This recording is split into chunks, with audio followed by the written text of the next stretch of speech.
Chers amis des sites historiques Grimaldi, depuis quelques années déjà, je me rends régulièrement parmi vous dans les lieux qui ont, avec Monaco et avec ma famille, une ou plusieurs pages d'histoire commune. Ces moments de découverte et de convivialité font mémoire des liens forts forgés au fil du temps. Mais ils sont surtout l'occasion de nouer de nouvelles relations, fondées sur un héritage partagé et résolument tourné vers les problématiques actuelles de vos territoires. L'origine de ces sites est diverse dans le temps et dans les circonstances, mais elle ne relève jamais de la petite histoire. Ce qui nous a rapprochés renvoie aux grands enjeux géopolitiques européens depuis la Renaissance ou à des alliances matrimoniales fortes. Mes aïeux qui auraient pu négliger les territoires ont cependant toujours eu comme souci la bonne administration locale des fiefs qui leur étaient confiés. Les archives en témoignent et peuvent être matière à valorisation pour vos territoires aujourd'hui. Comme signe de la réciprocité de nos relations nouvelles, j'ai sollicité que la Principauté accueille chaque année une rencontre populaire et festive qui permettra aux habitants de Monaco et à nos visiteurs de découvrir ce qui fait votre identité, votre patrimoine, votre culture vivante, mais aussi votre économie. Monaco Interexpo a été chargé de l'organisation de ces rencontres en partenariat avec le réseau Sites historiques Grimaldi de Monaco. 3 sites sont invités chaque année sur la place du Palais. Très heureux de ce qui a déjà été présenté et certain que notre manifestation a vocation à durer et à se renouveler, j'adresse mes vifs remerciements à tous ceux qui ont contribué, en premier lieu M. Albert Croesi, en espérant que vous retrouverez dans ce film ou que vous y trouverez, pour ceux qui ont pu y participer, tout l'intérêt que j'ai moi-même porté à ces 2 journées placées sous le signe de l'histoire et de l'amitié.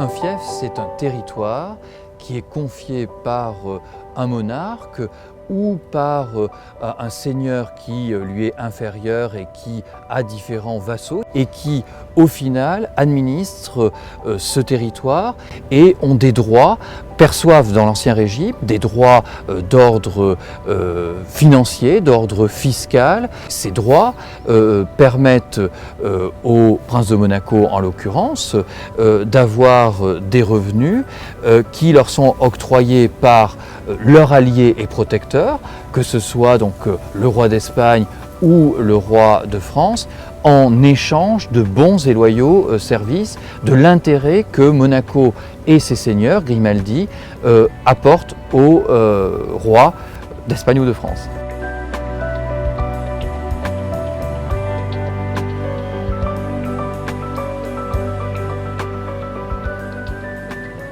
Alors, Menton n'est pas un fief. Menton a été partie intégrante de ce qui va devenir la principauté de Monaco, puisque lorsque les Grimaldi arrivent à Monaco, à la fin du XIIIe siècle, ils vont, pendant une 50aine d'années, construire un ensemble territorial viable, économiquement. Donc Monaco, le rocher ne suffit pas, le rocher a un intérêt stratégique, mais le rocher ne suffit pas.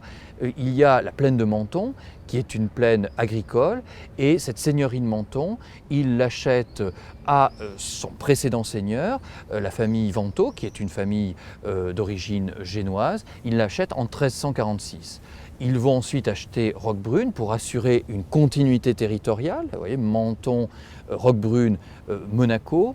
Et c'est sur cette base territoriale que la souveraineté des Grimaldi comme État va être bâtie. Et c'est dans le cadre de l'affirmation de la souveraineté, de la reconnaissance de cette souveraineté par ceux qui possèdent le leadership en Europe, c'est-à-dire au XVIe siècle, le roi d'Espagne, les Habsbourg, ou au XVIIe siècle, les Bourbons, le roi de France, que ces fiefs extérieurs à Monaco vont venir dans l'escarcelle, en quelque sorte, des Grimaldi, comme des récompenses de leur fidélité, de l'intérêt qu'ils représentent pour les grands souverains qui les protègent.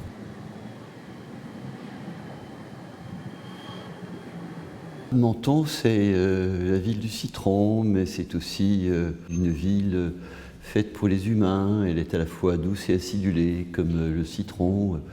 Et c'est une ville qui a vécu un demi-millénaire au sein de la principauté de Monaco. Ville méditerranéenne aussi, parce que ville d'accueil avec une population de souche, les Mentonnais de souche. Donc il y a ce côté rencontre de sensibilité, de culture, pour participer à un goût qui me semble être très méditerranéen, celui où l'on ne s'embrasse vraiment qu'après s'être un peu confronté. On a besoin de la confrontation, on a besoin de casser l'écorce de l'amande pour aller le plus directement possible au fruit qu'est l'amande.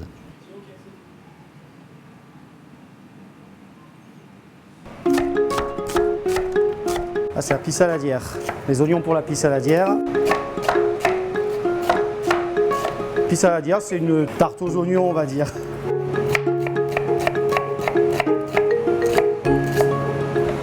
Donc on met toute notre préparation.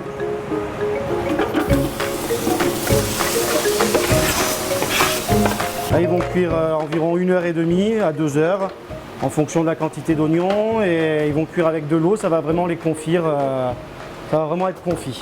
Les omboiries, on est traiteur, on fait tout ce qui est spécialité locale, régionale. Ici, ce qu'on essaye d'apporter surtout, c'est vraiment des produits frais. On travaille vraiment qu'avec du frais et garder vraiment cette cuisine traditionnelle que les grands-mères faisaient. On retrouve vraiment ce goût que nos grands-mères faisaient dans la cuisine. Alors, ça va préparer la pissaladière.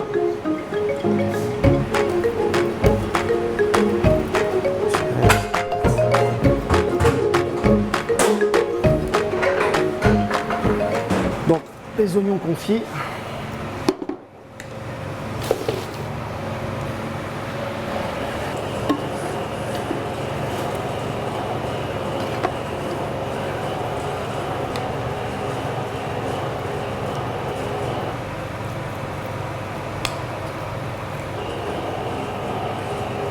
Les petites olives de pays, de l'ail, un petit peu de persil pour la décoration et pour le goût. Ah, c'est vraiment la recette vraiment typique d'ici, ouais.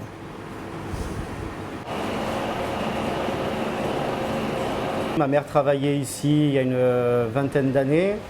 J'ai commencé avec elle pendant mes vacances, donc je venais les aider et travailler ici. Moi, j'adorais manger surtout. J'aimais manger, j'aimais ce qu'elle faisait, du coup je faisais avec elle, et c'est l'amour de la cuisine, vraiment depuis petit, c'est vraiment de faire de la cuisine, c'est une passion, c'est vraiment une passion. Et la pissaladière, il sort du four qui est bien cuite. Ouais, ça c'est les blettes pour faire les barbadjans, c'est la préparation des barbadjans. Les petits chaussons fourrés, pareil, une spécialité d'ici, vraiment une spécialité régionale.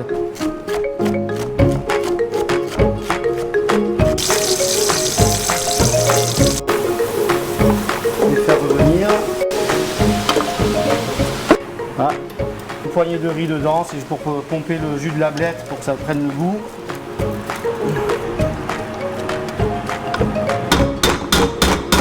Ça c'est la pâte pour les barbadjans. Alors normalement on les remplit à la poche, hein, souvent. Donc là dans les blettes qu'on a fait cuire tout à l'heure, on rajoute du fromage râpé, gruyère, du parmesan.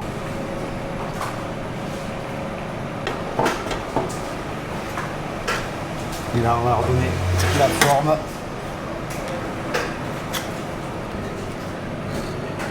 Cuisson des barbadjans, ils se font frire, c'est comme des petits raviolis. On fait, dès que l'huile est bien chaude, on les fait frire dans de l'huile.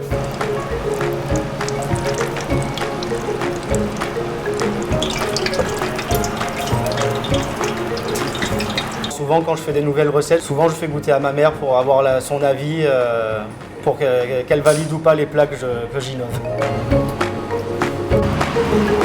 Moi souvent elle aime bien, sinon j'écoute ses conseils, je rajoute ou j'enlève des ingrédients, mais souvent ça va, je commence à l'égaler.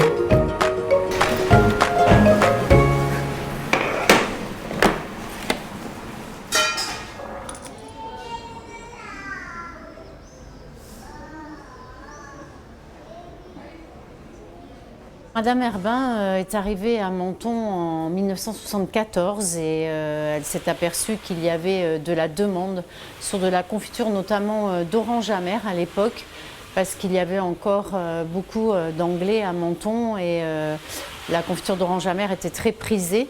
Donc elle a trouvé ce petit magasin dans une petite rue et elle a créé donc sa fabrique de confiture artisanale en fabriquant surtout des confitures d'agrumes puisque c'est les fruits ici que nous avons à Menton pratiquement toute l'année.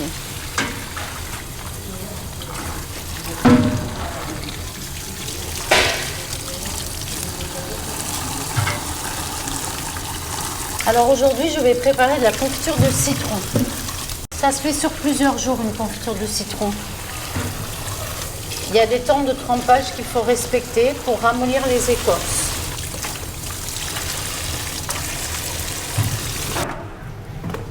Alors là, c'est le tranchage des fruits. On utilise une machine, c'est les seules machines que nous ayons pour trancher les agrumes et l'autre, ça sera pour capsuler les peaux.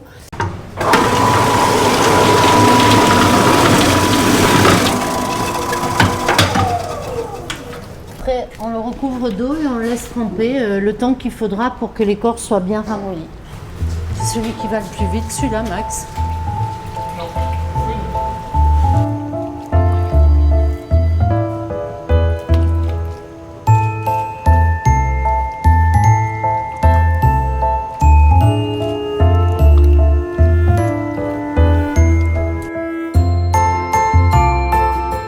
La cuisson va durer entre une demi-heure et 3/4 d'heure pour les agrumes. Pour les autres fruits, c'est un quart d'heure, 20 minutes, ça suffit.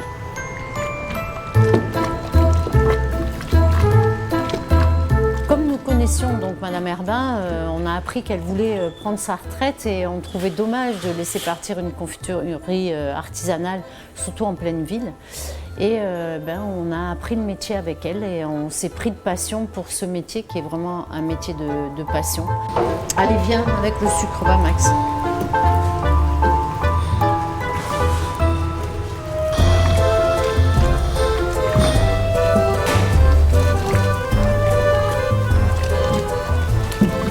On ne peut pas tout faire tomber d'un coup parce que le sucre ne fondrait pas. Et il a tendance à aller au fond de la bassine et de faire caramel en fait.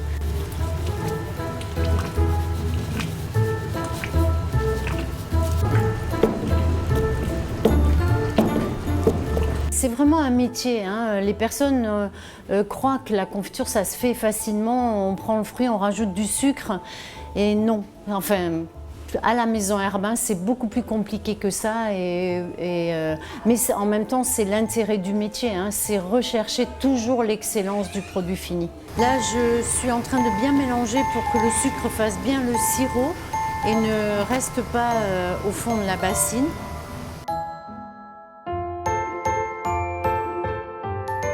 Et ensuite, on va mixer et empoter et capsuler et notre confiture sera prête.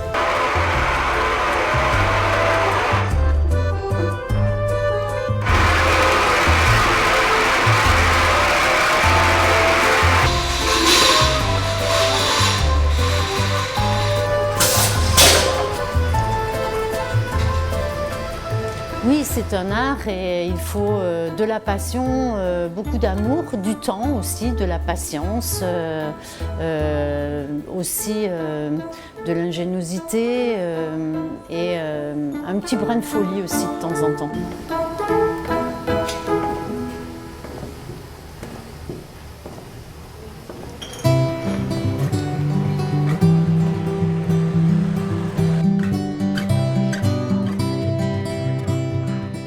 Ici, on est au cœur de la ville, donc rue de Bréhat, à l'huilerie Saint-Michel, institution mentonnaise, une maison qui existe depuis 1896. C'est la plus vieille maison mentonnaise en termes de commerce, c'est une huilerie. On sait que les huileries se perdent de plus en plus dans les villes et dans les villages. Et aujourd'hui, on a su garder cette institution et ce savoir-faire.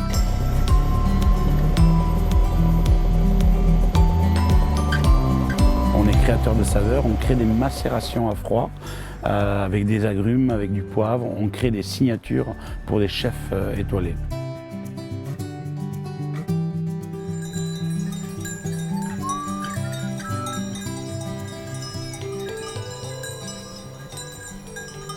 Moi, ce qui me plaît ici, quand je viens ici, c'est que je me sens vraiment chez moi. On est à Menton, et donc c'est vrai que par rapport à mon identité et l'institution d'Huileries Saint-Michel, me retrouver là et savoir que voilà, c'est mon huile. Cette année, on espère que les fleurs tiennent. Oui, et si on voit la végétation, il n'y a pas de raison. Et il devrait y avoir une belle récolte, hein, parce qu'on voit déjà les fleurs. On est en hauteur de Menton, à Monty, donc dans les hauteurs. On est dans un versant, on est coincé entre d'un côté Sainte-Agnès et de l'autre Castellar. Voilà. En fait, je bénéficie de toute la récolte de cet oliveraie, puisqu'on a un partenariat qui est avec M. Versas. Il y a 1200 oliviers, 1000 chênes truffiers, vous avez 500 agrumes, vous avez pas mal d'avocatiers. Sache que quand même la dernière récolte qu'on a faite, elle était vraiment exceptionnelle. C'est déjà un privilège de connaître le personnage de José Versas, parce que c'est un homme de la nature et c'est un homme qui aime ce qu'il fait. Et aujourd'hui, la nature le rend bien. On a bien vu toute cette terre, tout ce terroir, ces oliviers, ces agrumes. Et je veux dire, l'histoire, c'est de pouvoir transmettre tout ce savoir-faire et toute cette générosité qui donne à la nature dans nos bouteilles. C'est d'abord un plaisir, hein, et parce que bon, pour dire, c'est pas que vous gagnez de l'argent, vous faites ça pour un plaisir. Et moi, la terre, c'est mon plaisir, et c'est ma ballerine. Voilà. Ben, c'est-à-dire que vous avez peut-être une maîtresse, moi, c'est mon terrain. Et c'est mon plaisir de la terre. C'est quand j'arrive ici, je revis. Parce que mon métier, c'est m'abrouiller.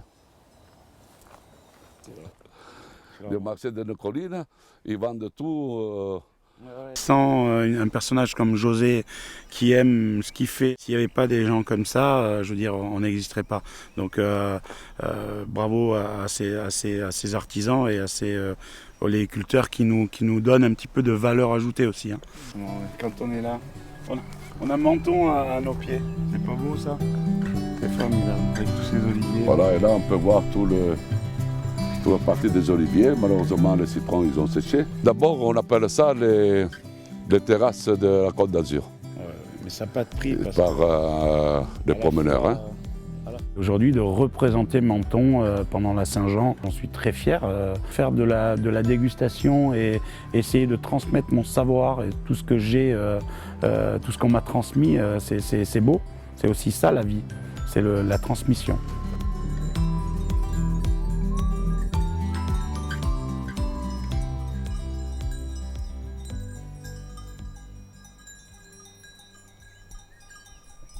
C'est mon chemin de fer.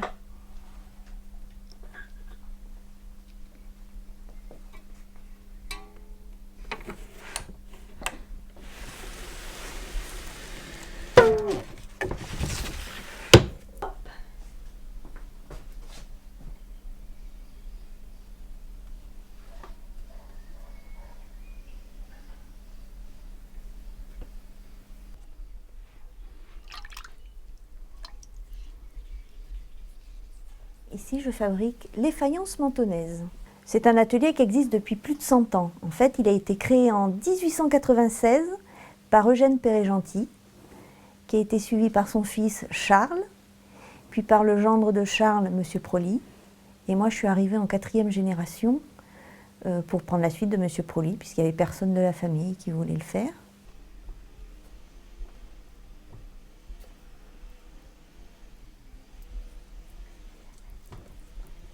Menton est devenue une ville de céramistes grâce à Monaco, puisque c'est Monaco qui, à l'exposition universelle, a eu un grand succès avec des poteries qu'ils avaient achetées. Hein. Ils ont eu tellement de succès qu'il a fallu vite mettre en place un atelier de fabrication sur site. Donc Monaco a fait venir des céramistes, je crois, de l'ouest de la France, enfin, qui sont venus plus ou moins fabriquer pendant un certain temps. Et puis après, ils se sont installés sur Menton, tous dans la vallée du Borigo.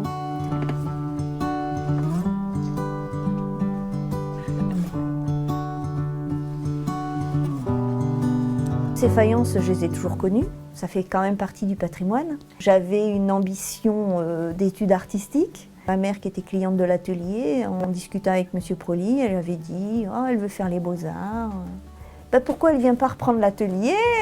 C'est vrai que la majorité du travail, c'est la décoration, donc elle pourrait, pourquoi pas. Et puis je suis venue voir et c'est vrai que ça m'a plu. J'ai travaillé un petit peu avec lui et je suis rentrée dedans et voilà, je ne suis plus sortie de l'atelier en fait.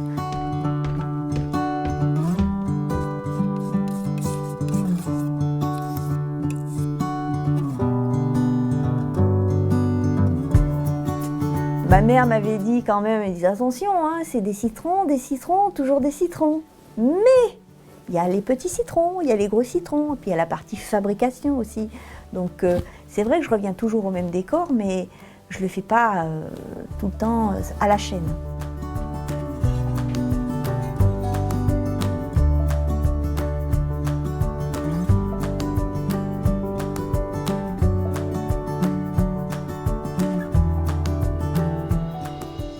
Les gens qui viennent travailler ici parfois me disent « Oh, on ne voit pas le temps passer, c'est déstressant ». Moi, je ne suis pas stressée dans l'atelier.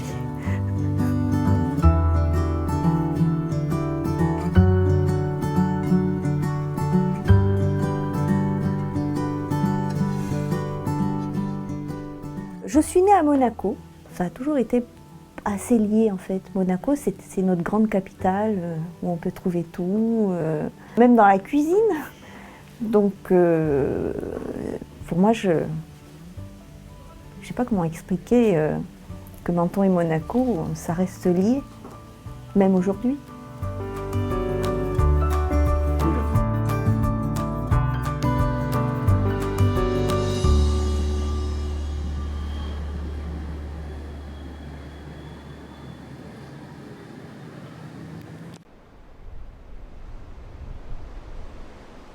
Les Baux, quand ils entrent dans la possession des Grimaldi, c'est une forteresse qui a été arasée parce que lors de l'affirmation de leur pouvoir, les rois de France veulent abattre toutes les places fortes qui pourraient résister au pouvoir royal. Donc le roi de France Louis XIII puise dans un certain nombre de territoires qu'il a sous administration directe, sans une cascade hiérarchique de vassaux sous le roi.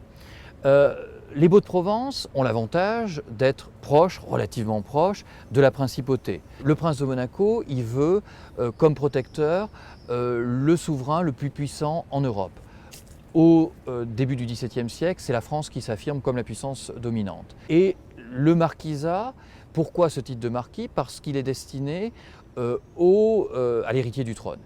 Héritier qui était déjà marquis lorsque Monaco était sous domination espagnole, sous protectorat espagnol. Donc il faut un titre de marquis pour l'héritier du trône monégasque. Et c'est pour cela donc, que le roi de France Louis XIII érige en marquisat la terre des Baux de Provence en 1642. Les Baux de Provence est un village historique au cœur d'un paysage qui est tout à fait extraordinaire. Et les Baux de Provence, c'est ça, c'est l'ensemble. C'est un paysage, un environnement qui est tout à fait exceptionnel. Et puis au milieu de cet environnement, il y a un éperon, un rocher. Et sur ce rocher, il y a un village historique avec un château et un certain nombre de constructions qui reflètent l'histoire des Baux entre le Xe siècle, disons, et le XXe siècle. Il n'y a pas eu de relation très directe entre la commune des Baux et la famille de Monaco pendant tout le XIXe siècle. Les relations ont repris après la guerre, avec la naissance du prince Albert essentiellement, puisqu'à cette époque, le prince Régnier III avait profité de la naissance du nouveau marquis des Baux pour offrir à la commune la réfection des vitraux de l'église. Le prince a fait don à la commune d'une magnifique série de vitraux qui ont été faits par Max Ingrand, qui était le grand maître verrier français de cette époque. On a à cœur d'avoir en permanence les couleurs de Monaco dans la commune. Bon, Le drapeau de Monaco est sur l'espace qu'on a baptisé d'ailleurs espace Prince Régnier III de Monaco. Hein. Et puis sur la mairie, il y a toujours, bien sûr, le drapeau de Monaco avec le drapeau des Baux et le drapeau de France. C'est très important parce que ça fait partie de l'histoire de la commune. Et puis tous les habitants des Baux et les visiteurs sont très attachés à cette histoire et à la présence, pendant un peu plus de 150 ans, de la famille Grimaldi au Haute-Provence. Donc c'est quelque chose qui est très significatif et très important pour nous.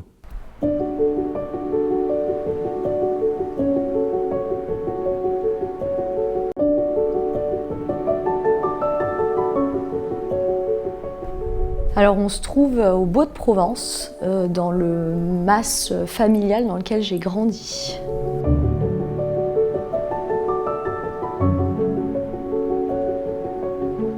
Je me considère comme vraiment une enfant très privilégiée d'avoir pu gambader dans les Alpilles. Je me rappelle de cache-cache avec mes copains dans les ruelles des Baux de Provence. Voilà, c'est vraiment un endroit absolument magique.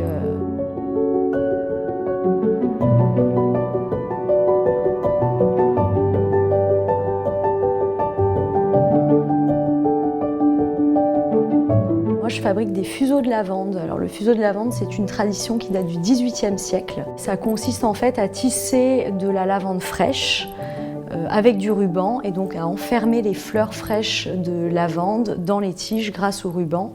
Et au XVIIIe siècle, on mettait ça dans les armoires.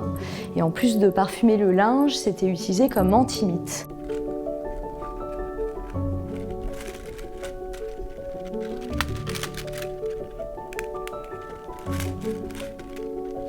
Un fuseau de lavande demande 45 minutes de travail entièrement manuel. Ça demande de la dextérité, mais surtout beaucoup de patience.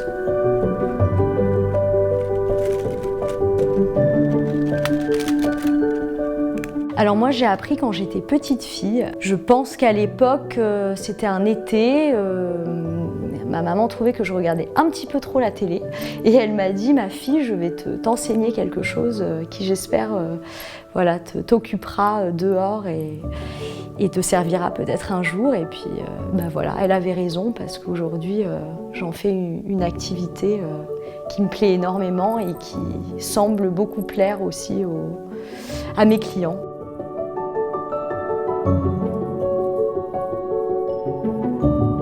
Aujourd'hui, je suis la seule dans la région à perpétuer cette tradition qui a complètement disparu. C'est un vrai luxe et c'est quelque chose qui est vraiment apprécié des gens, de voir qu'il y a encore des personnes qui fabriquent des choses de leurs mains et qui font revivre des patrimoines artisanaux un petit peu oubliés, quoi. J'ai vraiment conscience que je perpétue un savoir-faire régional, local, et c'est pour moi très important. Oui.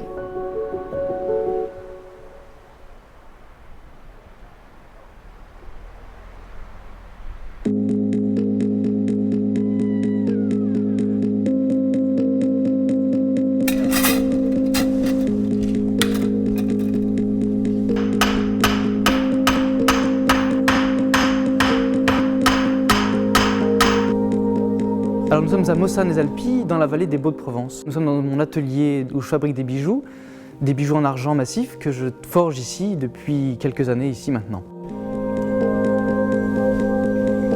Sur le poignet, ça va arriver comme ça, c'est parfait.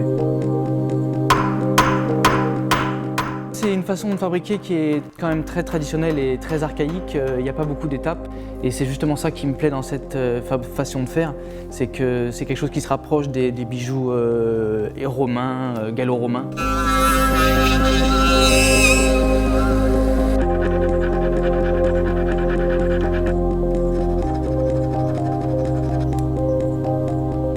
J'ai appris le métier avec mon grand-père, qui s'appelle Jacques Moniquet, qui habite au Baux de Provence. Et j'ai appris avec lui pendant 6 ans, j'ai été son apprenti.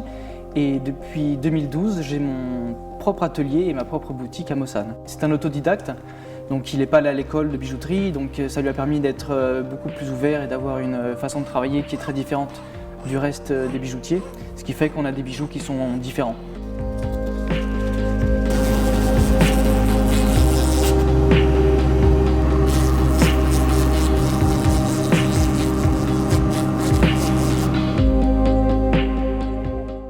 J'aime beaucoup travailler l'argent parce que c'est un métal qui est très ductile. Et c'est un peu comme un ami avec lequel je travaille, c'est très agréable. Alors pour la principauté, je compte réaliser une étoile des Baux à 16 branches en argent massif. Et voilà, donc je suis en train d'y penser et je vais la réaliser bientôt. De fabriquer ce bijou pour la principauté, ça me touche particulièrement parce que ma grand-mère était monégasque, je suis moi-même né à Monaco. Et donc de faire quelque chose pour la principauté de Monaco, ça me touche particulièrement.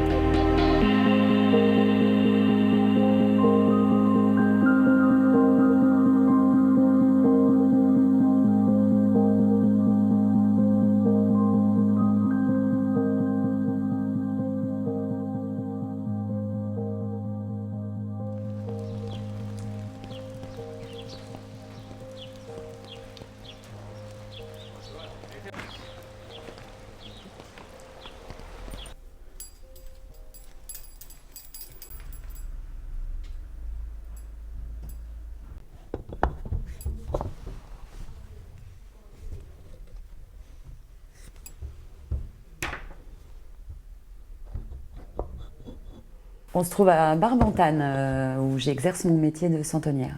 Santonnière, c'est fabriquer des petits sujets en argile pour que les personnes puissent réaliser la crèche. Et ici, en Provence, c'est une véritable tradition.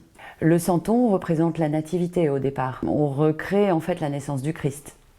Ici, en Provence, ça prend une autre dimension puisque les gens recréent tout un village avec les vieux métiers, les animaux, les décors, etc. Ça peut prendre parfois toute une pièce de la maison.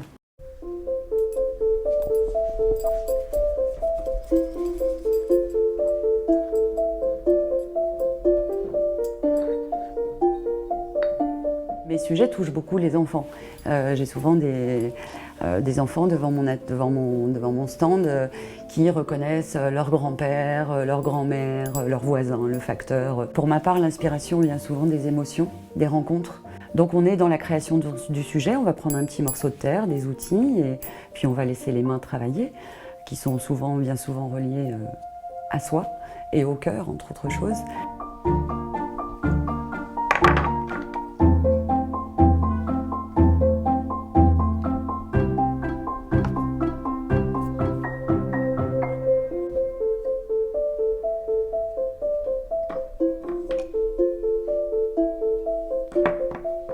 C'est une rencontre en fait qui m'a amenée au métier de santonnier.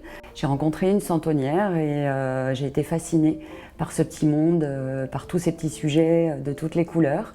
Donc petit à petit, je suis allée la retrouver, j'ai créé mes sujets et ça fait une dizaine d'années maintenant qu'on s'est rencontrés, une dizaine d'années que j'exerce.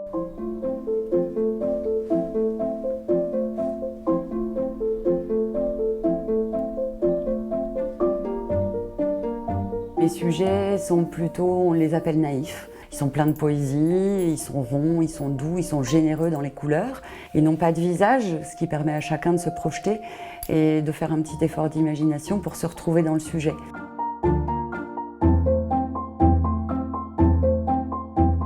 Le métier me plaît beaucoup parce qu'on crée des petits sujets en fait. On fait appel à l'âme d'enfant chez chacun et surtout chez les grandes personnes. C'est très plaisant de voir tout un chacun construire tout un espace avec des sujets, de la mousse, pour recréer un peu de magie chez soi.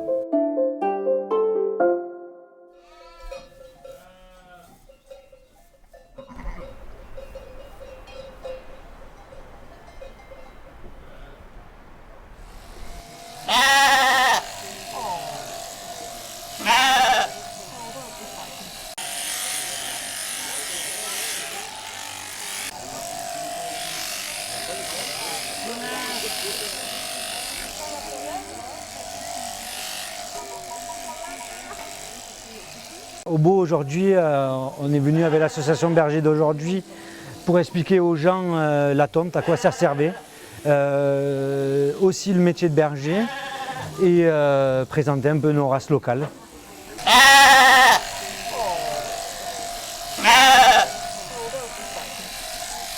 Un tondeur, il peut tondre environ, avec de l'expérience et d'acidité, à environ entre 180 et 230 brebis par jour.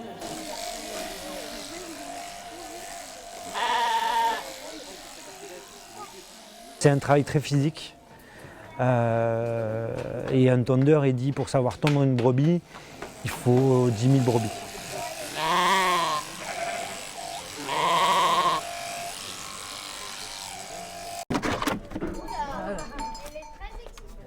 Ah, elle a envie de rejoindre ses copines. En fait, on danse, on joue avec les genoux et les pieds et on la balance de droite à gauche et on la coince. Mais ça lui fait pas du tout mal. Si tu l'as entendu bêler, c'est qu'elle avait sa mère ou sa copine à côté qui l'appelait et elle voulait rejoindre. Mais elle avait pas du tout mal. Hein.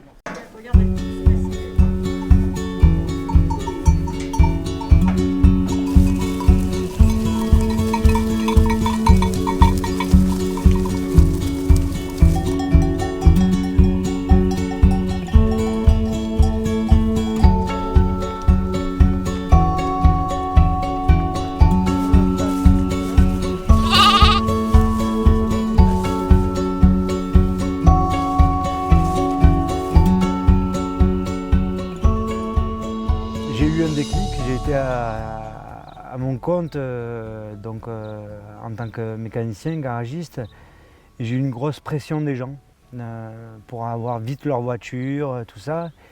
Et un jour j'ai dit stop, il faut arrêter quoi. Il faut arrêter sinon tu vas devenir fou. Et pourquoi berger? Parce que j'ai quand même des racines de berger, parce que mon père et mon grand-père étaient bergers. Du coup, quand j'ai été ado, j'ai voulu faire des études autre que agricole par exemple, et j'ai dit pourquoi pas mécanicien, et voilà quoi. Et donc à un moment donné, il a fallu dire stop et revenir aux sources.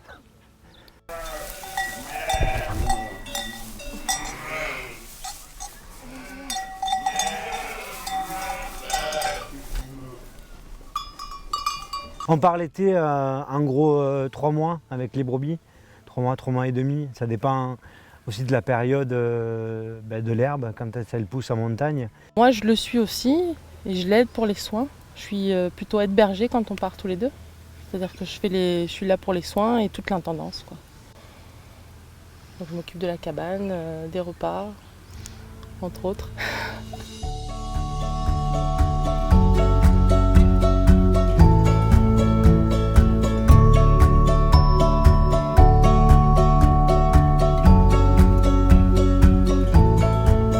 D'être en garde avec les brebis toute la journée, je me sens libre, je m'évade avec elles, je pense aux brebis toute la journée, à d'autres choses, mais la vie en bas, pour moi, elle n'existe plus. Voilà.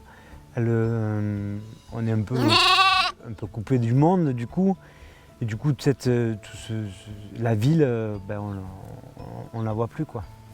On la fréquente plus. Les gens sont dans un schéma, il faut vite tout faire vite les choses quoi. Et ça c'est nous dans ce milieu on peut pas faire ça, on peut pas vivre trop vite et du coup quand tu vas à la ville t'es un peu déconnecté quoi.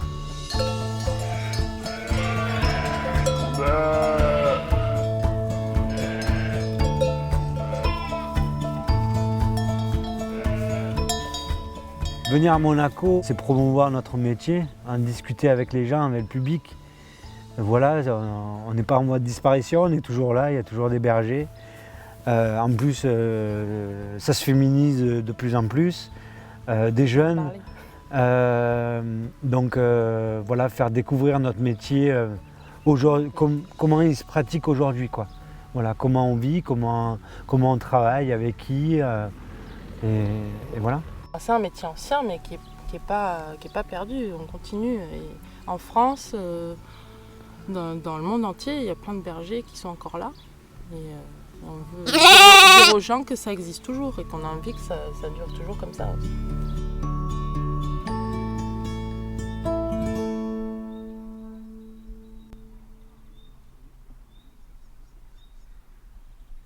Alors, le comté de Carladès résulte d'un complément qu'il fallait aux 2 fiefs principaux déjà octroyés par le roi de France. Complément pour 2 raisons. À la fois complément financier. Il fallait atteindre, ce qui était promis, 75 000 livres de revenus annuels. Et d'autre part, l'intérêt était aussi d'offrir un titre qui pourrait être porté par le 2e dans la ligne de succession au trône monégasque. Et donc, on a trouvé, à cheval sur aujourd'hui 2 départements, 2 grandes régions, l'ancienne vicomté de Carlas, qui était un fief puissant, là aussi centré autour d'une forteresse importante au Moyen-Âge et au début de l'époque moderne, et qui là encore une fois avait été arasé. Le comté de Carladès est donc un titre qui va être porté par le 2e dans la ligne de succession, et les archives témoignent que les princes ont été toujours très attentifs à la bonne administration, même s'ils étaient lointains, à la bonne administration de ce comté de Carladès, pour que l'administration des populations qui leur sont confiées soit juste et non pas perçue justement comme un joug lourd et d'un souverain méditerranéen lointain.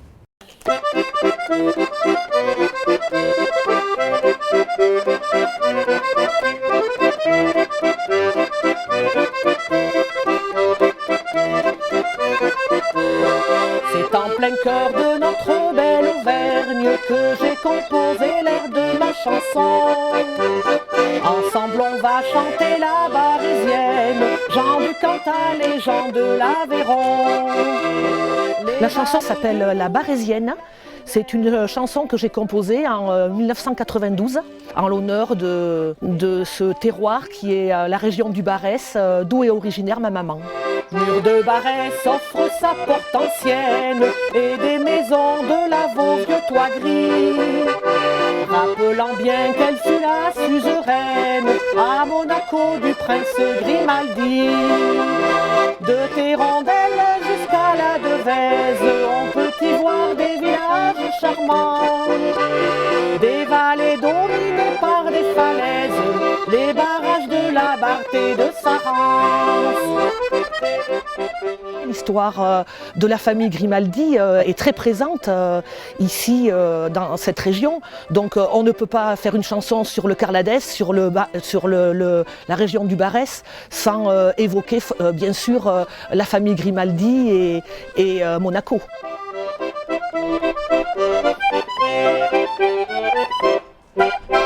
Il y a toujours cette infinie nostalgie qui reste.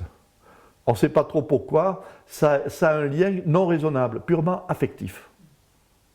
Et ça, aujourd'hui, elle est, malgré ce que diront certains esprits chafouins, elle est toujours présente. Cette envie de faire ensemble.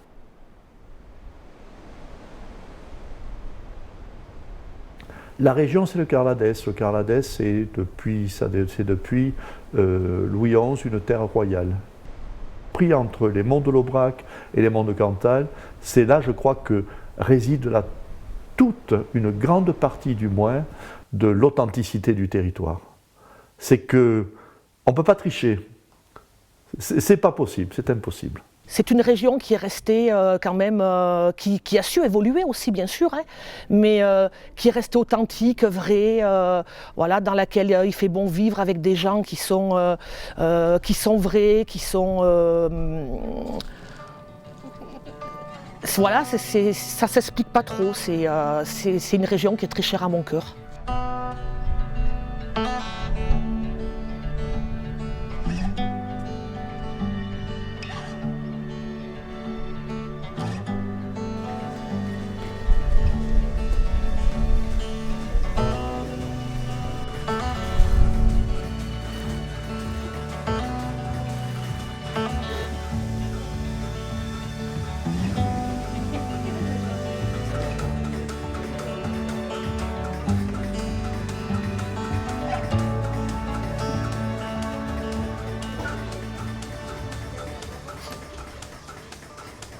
Mais on est à Dillac, sur notre ferme. Au milieu des vaches. Moi, j'ai repris la ferme après mes parents. Et avec ma femme, on a continué l'élevage des vaches laitières et on s'est mis à transformer le lait pour fabriquer des produits laitiers. Donc aujourd'hui, on a une quarantaine de vaches laitières de race brune, donc une race fromagère. Et on produit à peu près 200 000 litres de lait.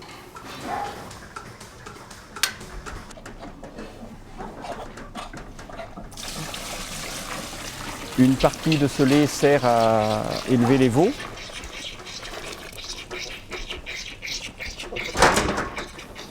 Et puis le reste, la grosse partie est transformée par Isabelle. Voilà, en lait, crème, beurre, faisselle, glace. Pour faire du beurre, il faut 22 litres de lait au départ. C'est énorme.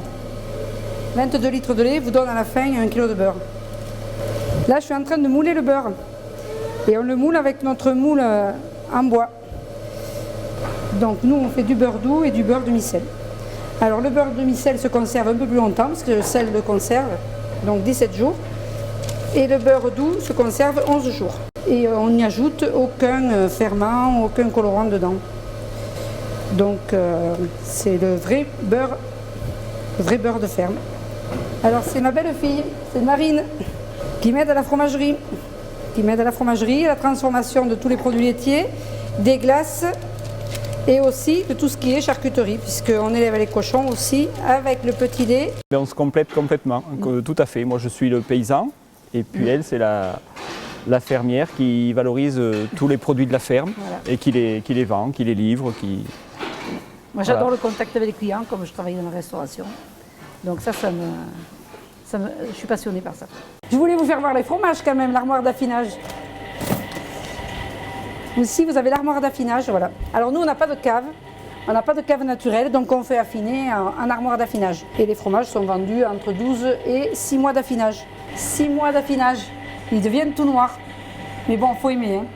C'est un goût très très fort. Mais on a des amateurs. Il en faut, on fait un peu pour tous les goûts, hein. Voilà. Alors les glaces, voilà, comment se présentent les pots. Les pots en 500 ml et en 100 ml. Alors les tout petits, il y a la cuillère à l'intérieur. Les sorbets sont tous bio, avec nos fruits dans la mesure du possible. Sinon, on achète à d'autres producteurs des fruits bio. Alors si vous en voulez une, je vais vous en offrir une. Non, vous ne voulez pas manger de suite? Non, elles sont très très très goûteuses. On fait un métier qui nous plaît.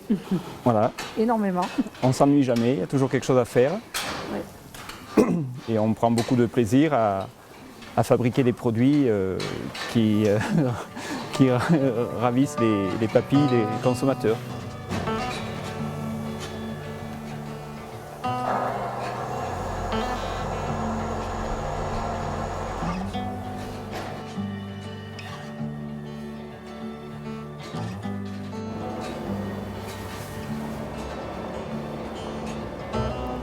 Pour nous, c'est un métier passionnant dans lequel on peut s'éclater. Il suffit d'avoir un bout de terrain et avec ça, on peut travailler à l'infini. C'est jamais fini. On il y a toujours... est libre de faire ce qu'on veut encore. C'est ça qui est très important. Il y a des règles, mais avec ça, on a encore un peu la liberté d'entreprendre, de faire des choses comme on le sent.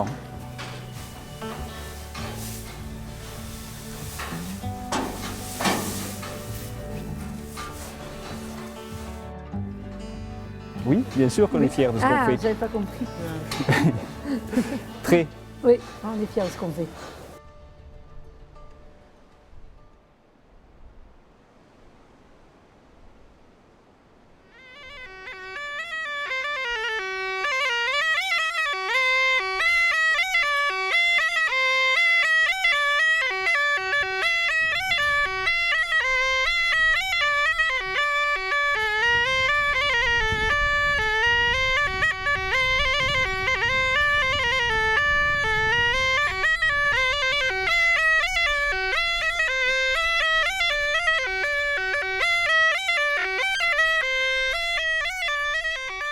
Alors ça s'appelle une cabrette, c'est une cornemuse qui à l'origine ça s'appelait une musette. D'où le nom des balles musettes. Avant l'arrivée de l'accordéon, on allait danser aux balles à la musette. C'est cet instrument qui a créé les balles musettes. C'est une cornemuse. On appelle une cornemuse tout instrument qui a une poche d'air et un hautbois. Donc vous en avez toutes sortes différentes. En France, on a une douzaine de cornemuses et il en existe une centaine dans toute l'Europe. Alors c'est l'instrument typique du Massif central. Voilà, ça comprend le Cantal, l'Aveyron, la Lozère, un peu le Limousin, le Puy-de-Dôme.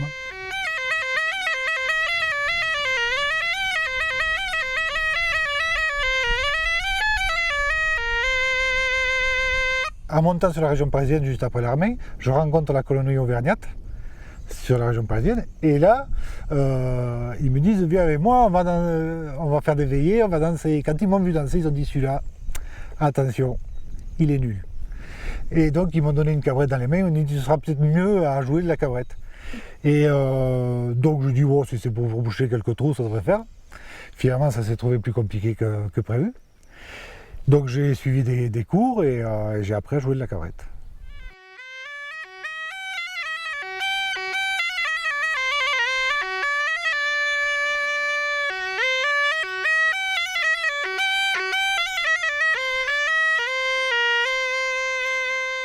Ce qui me plaît, moi, c'est la cornemuse. Et puis, il faut créer les notes. Les notes, elles n'existent pas sur cet instrument.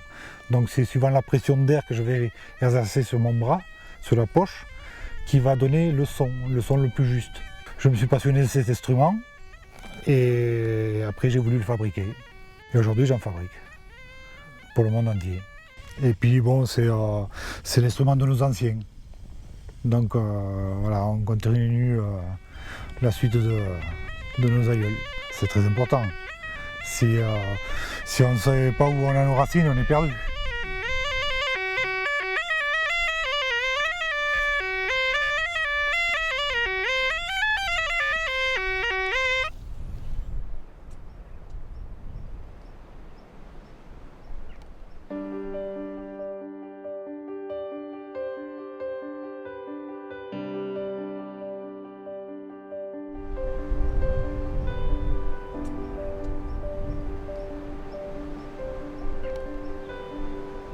Nous sommes sur le rocher de Carlat, sur lequel auparavant se trouvait un château, une place forte, et qui n'existe plus depuis qu'Henri IV a donné l'ordre de la supprimer en 1604.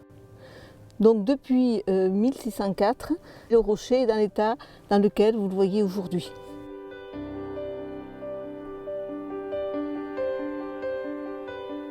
La forteresse, elle s'est démolie en un an.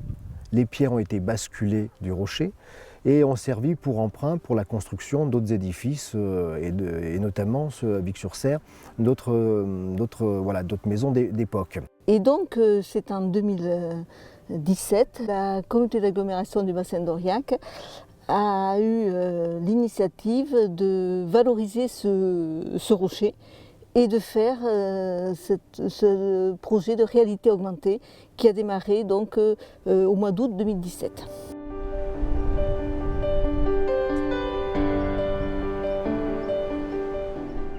On a reconstitué cette forteresse, pas de manière, on va dire, physique, mais de manière immatérielle, une manière alliant la technologie avec la réalité augmentée et la 3D. Pouvoir montrer donc, cette forteresse avec des casques de réalité virtuelle.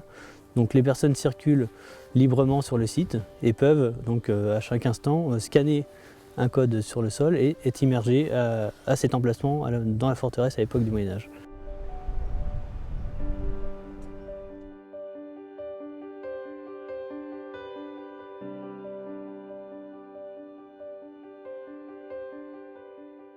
On a vraiment reconstitué la forteresse donc, telle qu'elle était avec l'aide des historiens, donc sur les sources historiques dont on dispose aujourd'hui. Et donc de proposer ça au public, de leur dire, voilà, on vous montre une petite partie de l'histoire du site, donc la forteresse dans sa majesté à l'époque de Jacques d'Armagnac.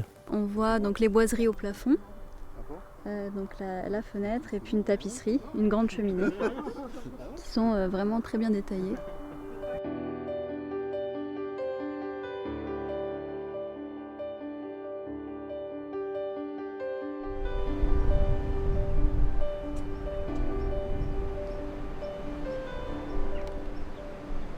nous sommes dans un écrin de verdure, un endroit calme, un endroit propice à la balade. Ce lieu est un lieu très important parce que les habitants de la commune adorent venir se promener sur cette plateforme.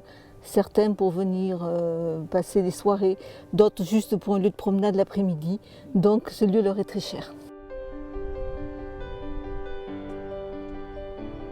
Aujourd'hui, il y a une vraie volonté en fait, de la part de la région Auvergne, enfin maintenant région Auvergne-Rhône-Alpes parce que ça s'est agrandi, d'attirer des gens, d'être dynamique et de construire de l'économie justement locale, même dans des zones rurales. Donc ce site fait partie de ce projet-là. Voilà, c'est un site qui peut faire vivre justement une petite ville rurale avec quand même un projet touristique qui amène des touristes.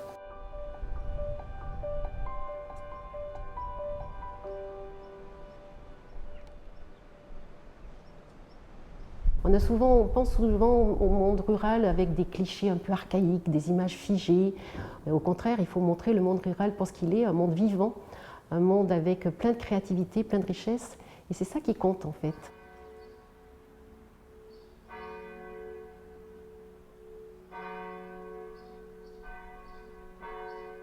Un environnement, c'est préservé, on en a tous. Mais je pense que ce sont les hommes et les femmes qui les enrichissent, ces territoires. Et c'est vrai qu'on y respire, on a de belles sensations, de belles vibrations ici. Mais c'est grâce à tous ces gens-là, les agriculteurs, les commerçants, les entreprises, tout ça, ça fait un vivier de personnes qui montrent le territoire rural comme il est maintenant.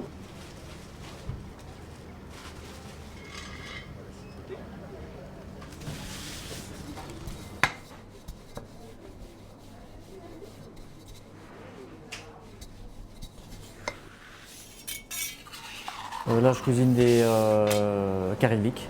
Voilà. Une recette à base de farine, sucre glace, sel, œuf, vanille et du pur beurre.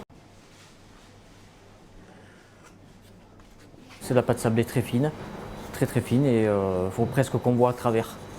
C'est bon quand on voit à travers. Voilà, quand on commence à voir à travers, alors il faut beaucoup la fariner pour pas que ça colle. C'est une spécialité de Vic-sur-Serre. C'est pour ça qu'on les appelle les carrés de Vic. Parce que c'est vraiment ici qu'on va en trouver. C'est des jaunes d'œufs avec une pointe d'extrait de café qui permet de le colorer pour lui donner un petit aspect foncé au four, une belle couleur dorée. C'est du fait maison, on essaye de s'appliquer, c'est pas régulier à tous les coups mais c'est fait maison. Voilà, c'est pour ça que c'est important. Et il n'y a qu'en faisant de la qualité qu'on peut se démarquer, en travaillant des produits de qualité et voilà, avec du beurre de qualité, avec de la farine de qualité qu'on travaille. Voilà.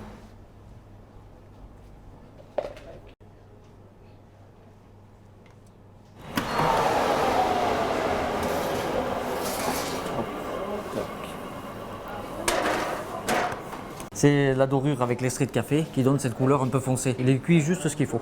Il faut bien qu'il soit craquant, il faut bien qu'il soit cuit pour être craquant. Ça c'est pareil mais c'est en petit avec des petites amandes dessus. On fait des petits sachets comme ça. C'est ce qu'on va vous donner pour déguster le jour du marché à Monaco. Voilà. On en fera des petits pour déguster. Je suis content. Que ce soit dans le sud, à Monaco, je suis content. Que les gens goûtent ce qu'on fait ici dans le Cantal, à Vic-sur-Serre. C'est un honneur, on est très touchés.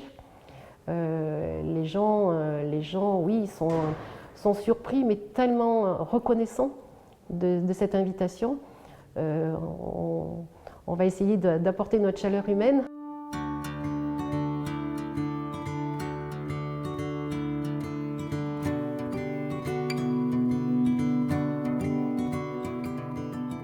On aime le Cantal à travers, vous avez dit tout à l'heure, à travers sa nature, mais aussi à travers son fromage et qu'on aime déguster tous ensemble. C'est tout un symbole, je crois, le fromage. C'est encore l'attachement à la terre, c'est l'attachement à la nature, à des savoir-faire. Donc ça représente vraiment l'identité du territoire.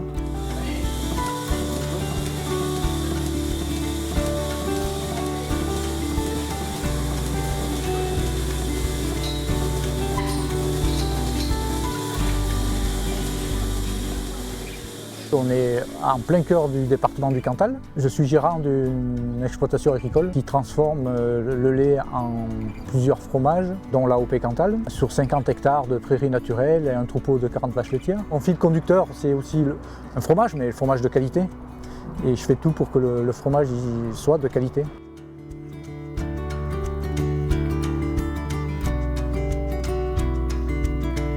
La fabrication typique à ce fromage, je ne pense pas qu'on la trouve ailleurs. Déjà, c'est une fabrication qui se fait sur 3 jours.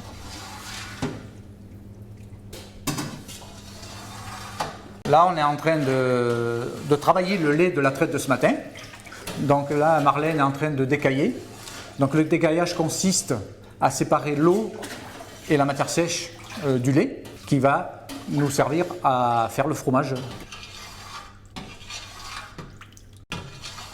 Le fromage qu'on fait ici, il reprend les gestes que faisaient les anciens avant, avec un peu de modernisme quand même, parce qu'il faut vivre avec notre époque, mais ça reste le fromage qui était fait avant et que les gens apprécient.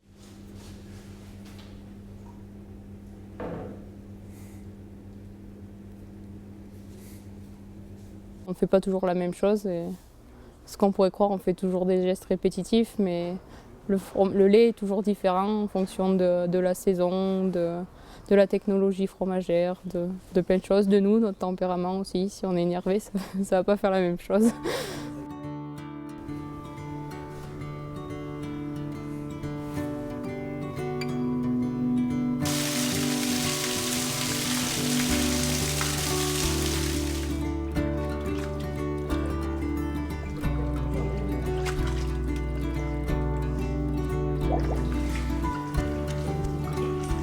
Au départ, j'avais pas beaucoup de responsabilités et au fur et à mesure, j'en ai de plus en plus. C'est ce qui me plaît parce que, en plus, avec le patron que j'ai, il me laisse toutes les libertés que je veux. Donc du coup, tant que je fais un produit de qualité, je fais comme je veux.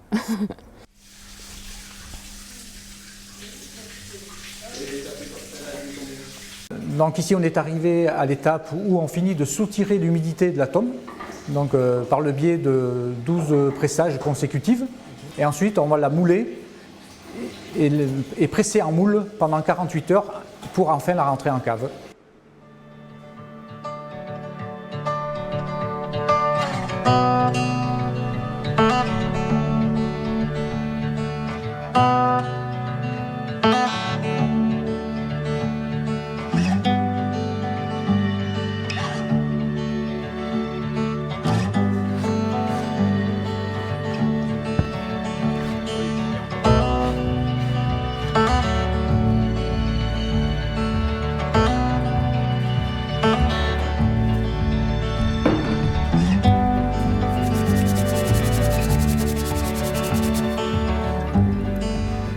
Pâte qui est bien liée, qui remplit bien la sonde. Hein. Tiens, je te laisse goûter aussi. Il y a un bon équilibre entre l'arôme et l'intensité. Ils auraient un peu plus d'intensité, ça serait peut-être pas plus mal, mais on a quand même un bon équilibre entre l'arôme et l'intensité du goût. Ouais. On goûte le fromage, mais c'est pour juger le travail des gens. Donc on n'a pas le droit de se tromper. C'est un fromage qui évolue et qui se métamorphose au fil du temps, si vous voulez. Entre un Cantal jeune et un Cantal vieux, ça n'a rien à voir, ni au niveau aspect extérieur, ni au niveau pâte, ni au niveau du goût, quoi. Et cette notation, la profession se l'est imposée, c'est pour toujours faire progresser la qualité vers le haut. On se trouve au tunnel de Mentières, un tunnel qui est situé à 1000 mètres d'altitude environ. Voilà, et on a récupéré ce tunnel pour affiner nos Cantal.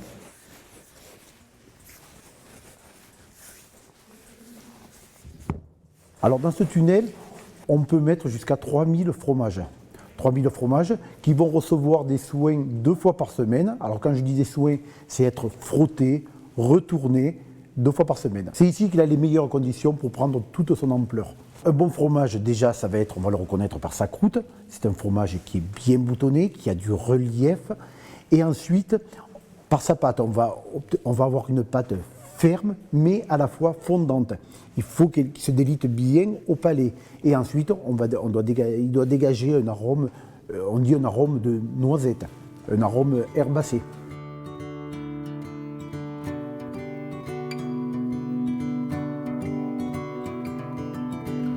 La fabrication, bien sûr, est importante. De toute façon, le fromage, c'est une longue chaîne, la fabrication du fromage. Mais l'affinage, c'est la finalité. C'est là que le produit va prendre toute son ampleur, toute sa robe et son arôme. Quand je vends du fromage, si je vends du fromage à Lille ou à Perpignan, je sais que j'ai un bout de mon terroir qui part à Lille, qui part à Perpignan. Ça, j'en suis fier, quoi.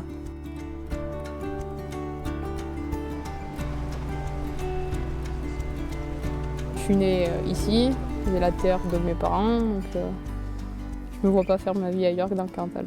On est enclavé, donc du coup on a su garder nos traditions, et ce qui n'est pas le cas dans toutes les régions. On a quand même une forte tradition, autant niveau produits gastronomiques que il y a plein de cultures différentes, quoi.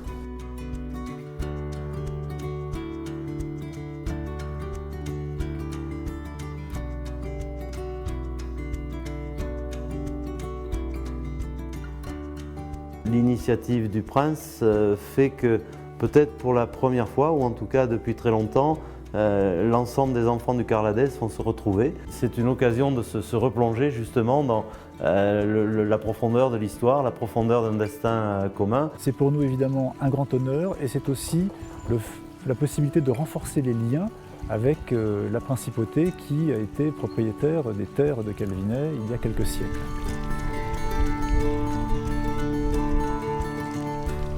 Faire revivre le passé et puis aussi envisager l'avenir, parce que je pense qu'il est très important de faire partie de ce réseau de villes qui ont été les anciens fiefs des Grimaldi et donc de pouvoir ensuite continuer ces relations. C'est une occasion de rencontrer les gens d'autres territoires, que ce soit Menton ou les Baux, et ce sera l'occasion ensemble de tisser des liens d'amitié et de tisser pourquoi pas des projets communs de développement, principalement en matière touristique ou économique.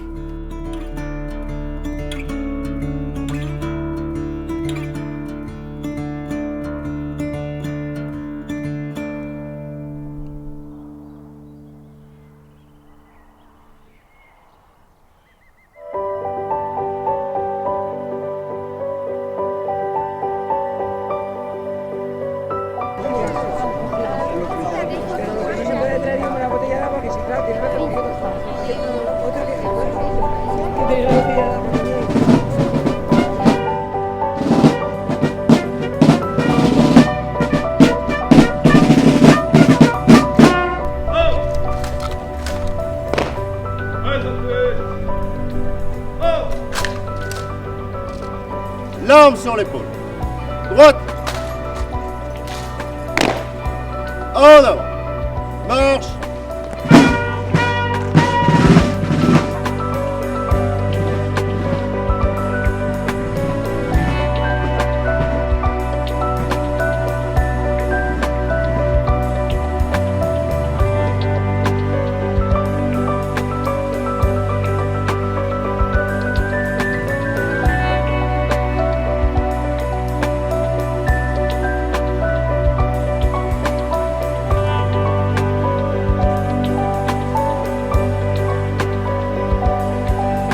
Exactement, bah c'est 100% naturel en plus.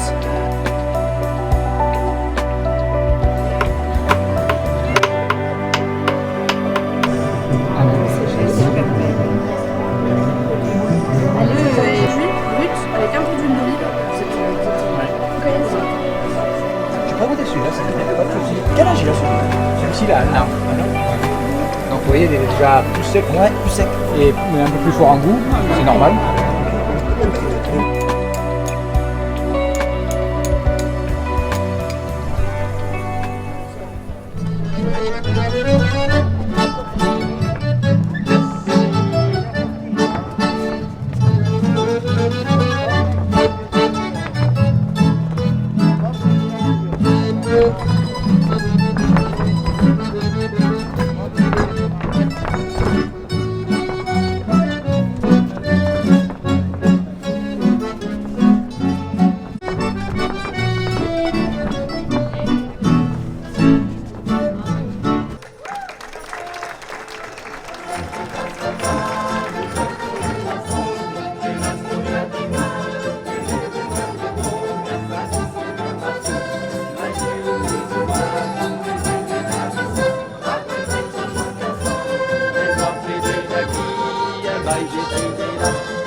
C'est l'improvisation.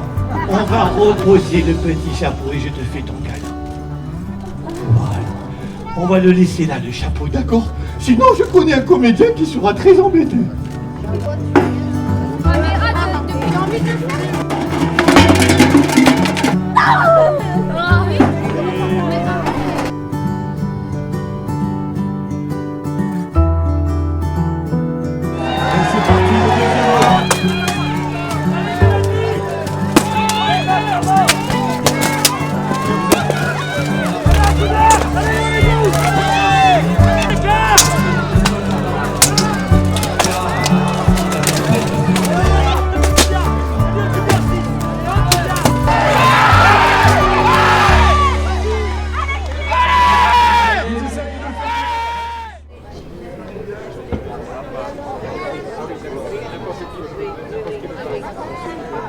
Regardez-moi.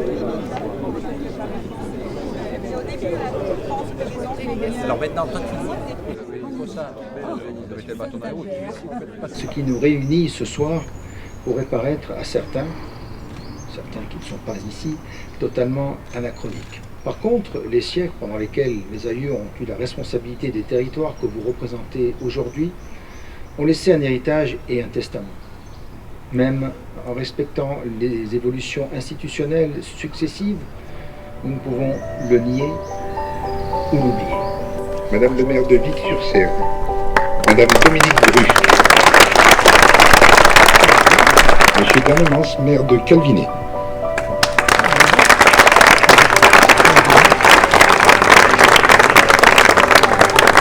Monsieur Michel Fénard, maire des Hauts-de-Provence,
ne sera pas comme tous les soirs. Ce soir est un soir spécial. Un soir où les tiroirs de la mémoire s'ouvrent, où les mots prennent vie, où les figures ressuscitent à la lueur de cette lune. Ce soir, je veux te raconter notre histoire. Notre histoire. Je sais ce que tu vas me dire. Tu le connais, ce palais. 1000 fois tes yeux ont croisé sa splendeur et pourtant 1000 fois, tu n'as rien vu. Regarde de plus près. Tu regardes pour la première fois ce qui le rend unique, ses racines. Dans ce livre se cachent tous les secrets. Tu entreras dans chaque page comme on visite le monde et ses merveilles. Imagine que ce palais n'a d'abord été qu'une simple fortification sur une péninsule, et maintenant, remontons le temps jusqu'au XIIe siècle, jusqu'à l'origine de la dynastie des Grimaldi, l'une des plus anciennes familles régnantes du monde.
commence avec Otto Cannella, premier de nos ancêtres connus et consul de la cité italienne de Gênes. La descendance de son fils Grimaldo se fait appeler Grimaldi et devient un clan extrêmement puissant au sein de la ville. Mais Gênes est alors tiraillée par des luttes intestines. Deux grandes alliances s'affrontent pour incarner la suprématie en Europe. La faction des Guelfes, qui soutient le pape de Rome, et celle des Gibelins, partisanes de l'empereur germanique. Malheureusement pour les Grimaldi, les Gibelins l'emportent et bannissent leurs ennemis. Et c'est dans cet exil que débute le plus extraordinaire mythe de notre histoire, celui de Malizia. Sache que chaque fois que tu admires ce palais, Malizia t'observe de sa stature de bronze. Si tu le regardes attentivement, il prendra vie à travers la mémoire des siècles qui le séparent de toi et te livrera son secret. Nous allons maintenant pénétrer dans la fabuleuse aventure de cet épisode décisif de notre histoire. Ce mystérieux Malizia n'est autre que François Grimaldi. C'est l'un des nombreux descendants du fameux Otto Cannella. Remontons maintenant aux sources du mythe. Nous sommes dans la nuit du 8 au 9 janvier 1297. Le guelfe, François Grimaldi, a le projet incroyable de pénétrer dans cette forteresse. Je dis bien incroyable, car il ne dispose que de quelques compagnons d'armes pour mener à bien cette conquête. Or, procéder par la force serait suicidaire.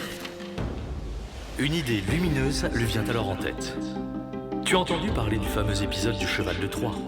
Eh bien, suivant le même procédé, Malizia et ses compagnons se déguisent en moines franciscains et demandent l'hospitalité pour la nuit. Une fois à l'intérieur, Malizia et sa troupe se rendent maîtres du peu de soldats qui la défendent. Ils remportent ainsi une inaccessible victoire par la ruse la plus audacieuse qui soit. De cet épisode héroïque naît son surnom, Malizia. Et sur les armoiries que tu vois là représentées, tenant le blason des Grimaldi, ce sont deux moines franciscains armés d'une épée qui rappellent ce mythe fondateur. Mais ceci n'est que le commencement. Et voici comment les rebondissements de cette aventure en tissent une autre, tout aussi passionnante.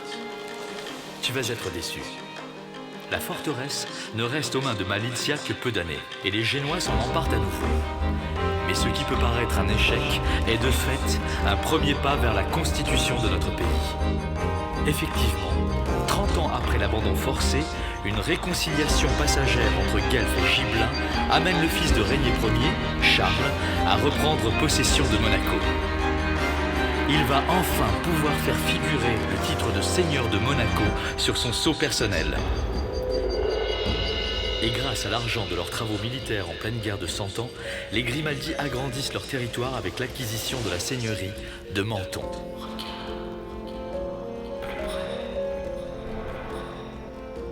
Une légende raconte qu'au moment de quitter le paradis, Ève déroba un citron qu'elle dissimula. Arrivée à Menton, elle enterra le citron en déclarant « C'est ici, dans ce paradis de rêve, que je retrouve notre paradis. » Et de toutes parts, les citronniers illuminèrent la plaine de la flamme éclair de leurs rameaux. Bien sûr, ce n'est qu'une légende, mais comme tu vas le voir, elle prend racine, comme beaucoup de légendes, dans la réalité. À la fin du Moyen-Âge, Menton se tourne vers une économie spécialisée dans la culture du citron. Mais c'est au XVIIe siècle que la grande aventure commerciale de l'agrumiculture démarre concrètement sous le règne du prince Louis Ier.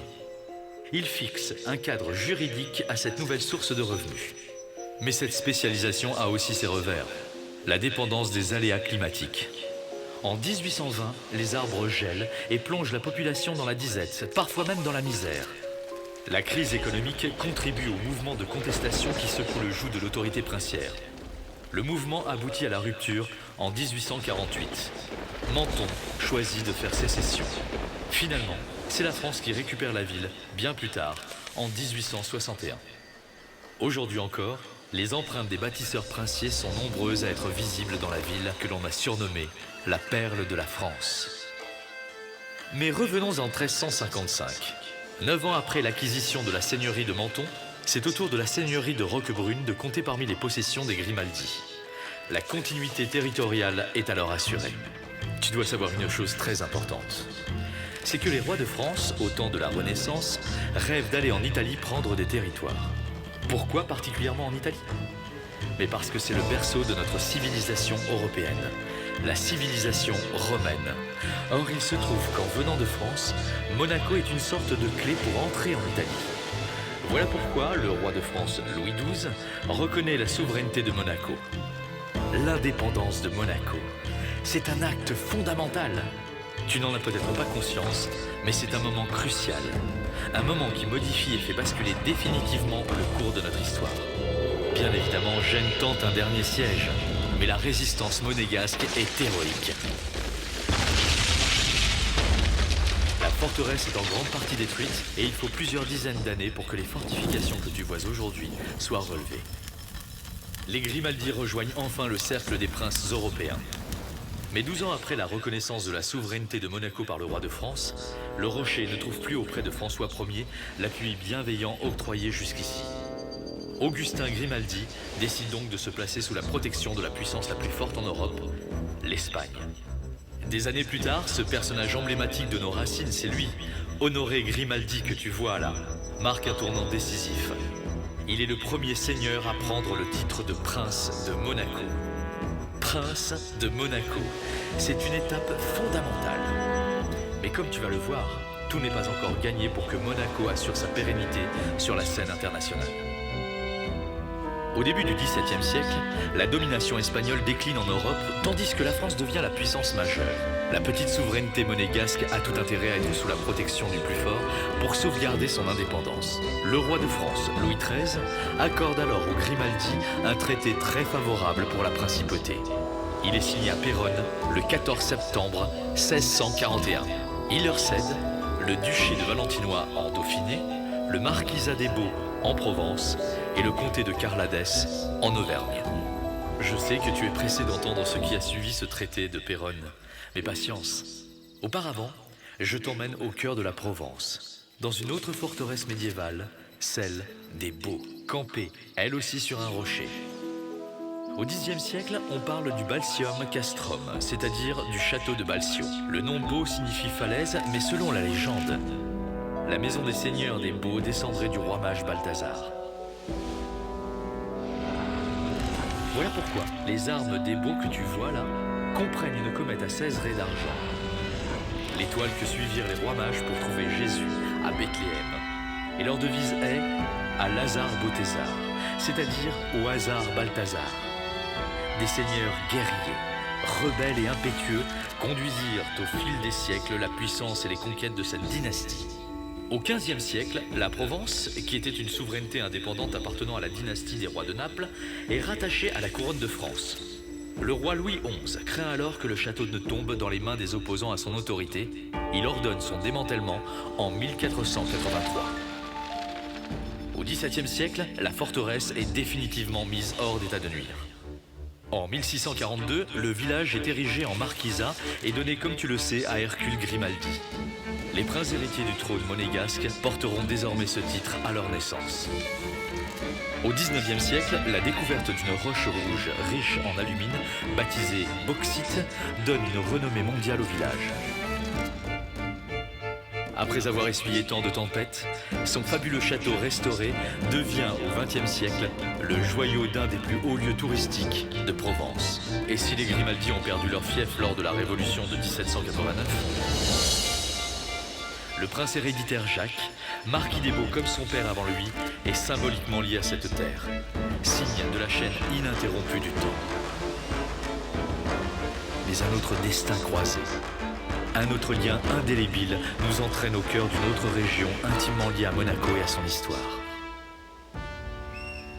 Le Carladès. Tu te demandes sûrement d'où vient ce nom étrange, Carladès. C'est la forteresse construite sur le plateau de Carla, dont la racine car signifie rocher et qui a donné son nom à la région qui l'entourait. Et c'est ce rocher, encore un, qui est au centre de l'histoire que je vais te conter. Nous sommes au Moyen-Âge. Carla est le centre stratégique d'une puissance vicomtée. Imagine-toi l'une des plus redoutables places fortes d'Auvergne, perchée sur une table de roche basaltique haute de 40 mètres. Elle peut braver toutes les attaques. Mais sa réputation d'être insoumise au pouvoir royal lui est fatale. Et Henri IV, la jugeant trop dangereuse, l'a fait détruire en 1603. 40 ans plus tard, en 1643, à la suite du traité de Péronne, Louis XIII l'érige en comté pour le prince de Monaco. Il y ajoute la baronnie de Calvinet en compensation de la perte de ses terres. En 1668, le prince Louis Ier vient recevoir l'hommage de ses vassaux. Il s'installe plusieurs semaines dans un hôtel particulier de Vic, principal bourg de son comté, et qui est toujours appelé aujourd'hui Maison des Princes de Monaco. À la Révolution française, les Grimaldi perdront le Carladès après 150 ans d'administration. Mais le destin va bientôt renouer un lien puissant.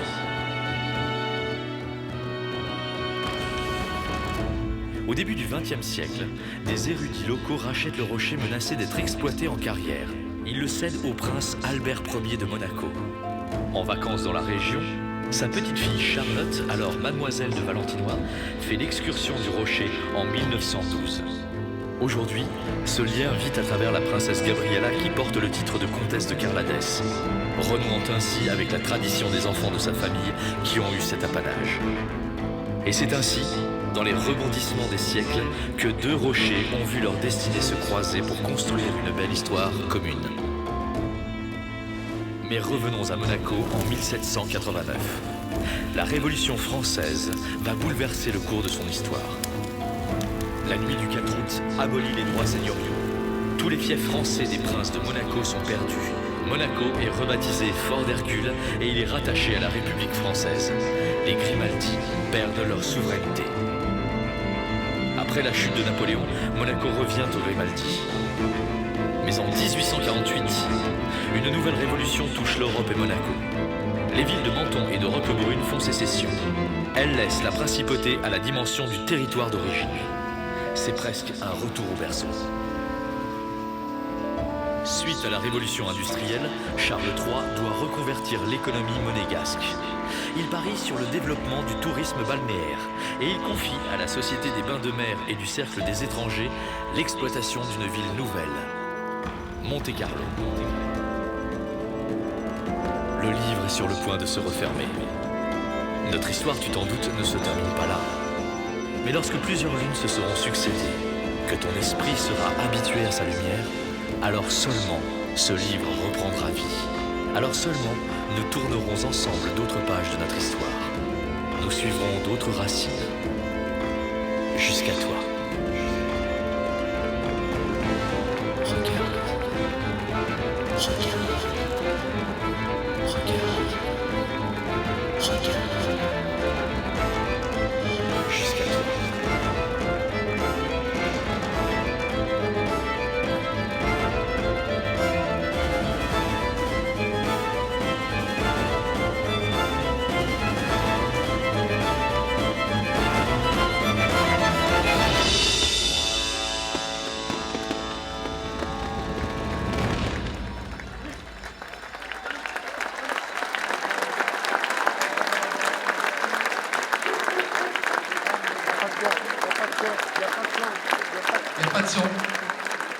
Mesdames, Mesdemoiselles, Messieurs, je crois qu'une ovation encore plus importante est méritée par l'équipe de Mediacom qui a préparé ce magnifique spectacle avec une équipe qui est dirigée par Paolo.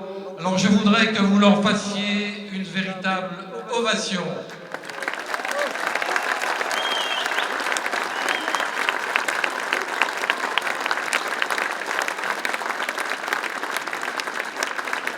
Mais ces applaudissements s'adressent évidemment également à son Altesse Sérénissime, le Prince Albert II et sa famille. Je crois que, voilà, j'aimerais que vous applaudissiez le Prince, sa famille.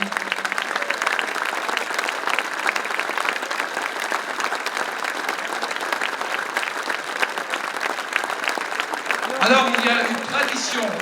Depuis 1992, les carabiniers, le 19 novembre, pour marquer leur attachement au prince, ont l'habitude de crier un hurrah, un triple hurrah. Alors ce soir, je vous propose de faire la même chose pour le prince, pour les princes et les princesses qui l'ont précédé. Alors tous avec moi, Au Grimaldi, hip hip. Hip hip. Hip hip. Je vous remercie et je vous souhaite une belle nuit dans notre belle principauté de Monaco.